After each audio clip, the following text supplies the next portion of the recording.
All right, guys, happy Friday, and we are doing a 3 rep max front squat this week. Remember, this is the end of this cycle, so we'll be changing things up. But today's a 3 rep max front squat is fun because this is technically around the same way you should be able to clean off the floor.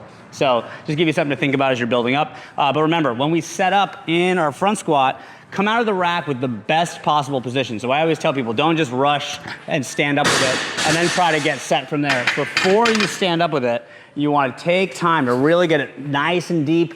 I always reposition my neck, right? My hands are open, elbows tall, and then you're fighting for that position from beginning to end. Tall elbows, big chest, down and up, okay? At any point, if you drop, it's hard to get it back. So just again, good setup, fight for it, down and up, be aggressive. 3 rep max for today. From there, in the workout, interesting workout, we have running, bench press, and legless rope climb. So we don't often do barbell bench press in workouts because we need to have spotters, but today's gonna be a fun day. So you have to spot each other, choose a weight. Ideally, you can do all the reps unbroken with until the final rounds, or you might start getting close to failure, but set up for the bench press, okay? Remember, it's not just arm strength, there's a lot of technique. When you come out of the rack, you want your feet back under the knees, pushing down through the heels, feeling that hamstring and butt squeezing tight, right? Come out of the rack, shoulders pulled back, big chest, touch and drive, okay? Touch and drive. A lot of people, the bar wobbles around because they don't lock the shoulders and the shoulders are out here. They don't have a lot of stability. So pull the shoulder blades back against the bench, really helps a lot. Squeeze that bar and then push through the feet. All those things really make a big difference, okay? Especially getting towards failure. Set, just like any big lift, hold your breath, touch and go.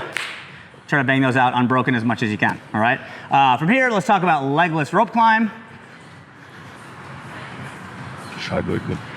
We're coming for you, Brad. You're fine. All right.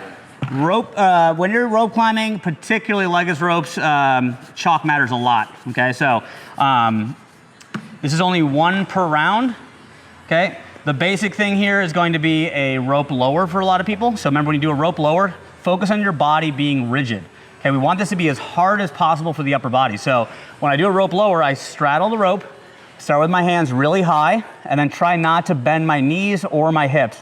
And I lower myself down, hand over hand, all the way to the floor, right? When I come up, don't just sit up like this, okay? We're trying to initiate pulling our whole body off the ground, okay? Trying to keep my body rigid. So make it challenging on yourself, right? I'm even gonna chalk up again as I do a legless climb here, right? So legless climbs are really difficult, a lot of grip strength involved.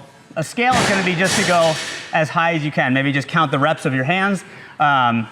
The smaller you go, the easier it is. The stronger you get, the bigger you go. So focus on just kind of staying. Okay, if you see my hips, I kind of swing, right? So there's a little bit of kip there. When you come down, feel free to use your feet to lower yourself down. So on the way down does not need to be legless. So you can grab the rope, stay in your comfort zone, go as high as you can. It's only 1 per round, but there's a lot of rounds. So these are meant to be kind of short, fast rounds, right? So if you're not comfortable with legless, feel free to do an anchored rope climb as well, all right? So that's our workout today, guys. See you tomorrow.